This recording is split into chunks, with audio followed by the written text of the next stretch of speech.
Government ಮೇಲೆ ನಾವು central ಗೌರ್ಮೆಂಟವರು ಇಲ್ಲಿವರೆಗೂ ಸೆಂಟ್ರಲ್ ಗೌರ್ಮೆಂಟು ಏನು ಕ್ಲಾರಿಟಿ ಕೊಡ್ತಾ ಇಲ್ಲ.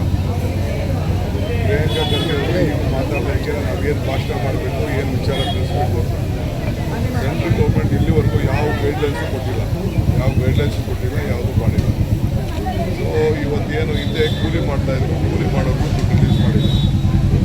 ಇದನ್ನು ಕಂಪ್ಲೀಟ್ ಲಿಂಬೋಲಿ ಇಟ್ಬಿಟ್ಟಿದ್ದಾರೆ.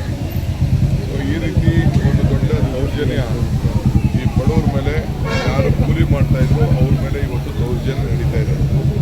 ಇದ್ರ ವಿರುದ್ಧ ಇವತ್ತು ಹೋರಾಟ ಮಾಡ್ತಾ ಇದ್ದೀವಿ. ಇವತ್ತು ಚಿಕ್ಕಬಳ್ಳಾಪುರದಲ್ಲಿ ಒಂದು ದೊಡ್ಡ ಬೃಹತ್ ಕಾರ್ಯಕ್ರಮ ಬಹುಶಃ ನಿಮ್ಮೆಲ್ಲ ಗೊತ್ತಾಗ್ತದೆ.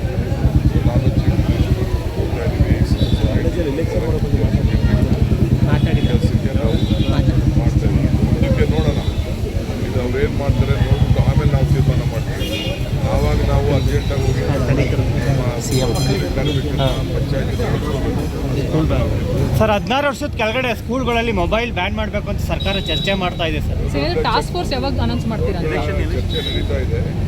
When are you planning to announce a committee for it, sir, to discuss this? We are there. See, lot of ಬೇರೆ ಕಂಟ್ರೀಸ್ ಎಲ್ಲ ಇದಾಗ್ತಾ ಇದೆ.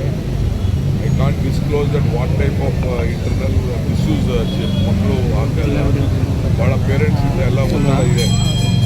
ನಮ್ಮ ಸ್ಕೂಲ್ಗಳಲ್ಲೂ ಕೂಡ ನಾವು ಇದನ್ನು ಬ್ಯಾನ್ ಮಾಡಿದ್ದೀವಿ. ಪೇರೆಂಟ್ಸ್ದೆಲ್ಲ ಭಾಳ ಒತ್ತಡ ಇದೆ ಈ ವಿಚಾರಕ್ಕೆ, ಮಕ್ಕಳದ್ದು ಬಿಡಿ.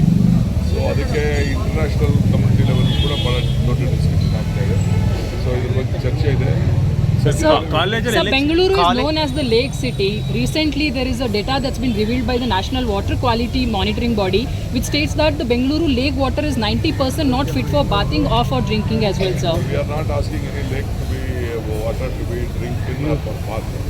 It is only there for the water has to go down for the underground water. We are not using in Bengaluru any lake for drinking water. Even at the Tippunalli water, we are just cleaning it. We have kept a PWSP has kept a separate. Apart from that, no lakes are being used in Bengaluru for drinking or bathing. Sir ಕಾಲೇಜಲ್ಲಿ election CM ಕೂಗನ್ನೇ ಮತ್ತೆ ಎಬ್ಸಿರುವಂತದ್ದು sir, ದಲಿತರು CM ಆಗಬೇಕು ಅಂತ ಹೇಳಿ ನಮ್ಮ national leader ಇಲ್ಲಿಂದ ನಾವು ಸಿದ್ದರಾಮಯ್ಯನವರು ಕಾಂಗ್ರೆಸ್ ಇಂದ ಒಕ್ಕಲಿಗರಿಗೆ ಮಾತ್ರ ಸಿಎಂ ಆಗ್ಲಿಕ್ಕೆ ಸಾಧ್ಯ ಅನ್ನೋ ಒಂದು ಮಾತು ಹೇಳಿರುವಂತದ್ದು ಸರ್.